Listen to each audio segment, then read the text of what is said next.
শুরুতে ছাড় পেলেও এখন আর ইরানের আকাশে কোনো ঠিকানাই খুঁজে পাচ্ছে না মার্কিন যুদ্ধ বিমানগুলো।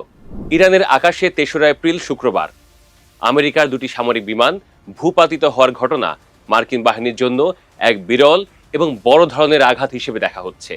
গত ২০ বছরেরও বেশি সময়ের মধ্যে এই প্রথম যুদ্ধের ময়দানে কোনো মার্কিন যুদ্ধ বিমান ভূপাতিত হলো।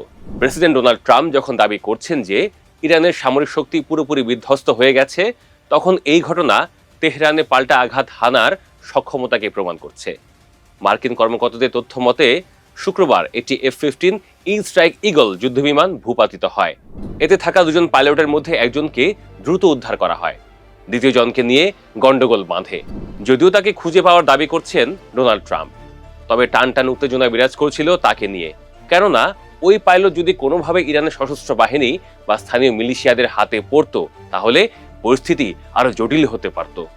বিশ্লেষকদের মতে একজন মার্কিন পাইলট আটকে থাকা অবস্থায় দর কষাকষি মতো পরিস্থিতি তৈরি হতে পারত। ট্রাম্প আরো চাপে পড়তেন।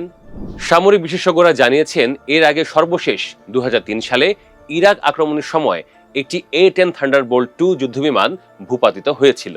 তারা বলেন গত ২ দশকে আমেরিকা মূলত এমন সব বিদ্রোহীদের বিরুদ্ধে লড়াই করেছে যাদের শক্তিশালী বিমান বিধ্বংসী ব্যবস্থা ছিল না। ফলে এত দীর্ঘ সময় কোনো বিমান হারায়নি আমেরিকা, যেটা ছিল অলৌকিক ঘটনার মতো। মার্কিন সেন্ট্রাল কমান্ডের তথ্য অনুযায়ী গত ৫ সপ্তাহে ইরান যুদ্ধে আমেরিকান বাহিনী ১৩,০০০-এর বেশি মিশন পরিচালনা করেছে এবং ১২,৩০০টি লক্ষ্যবস্তুতে আঘাত হেনেছে।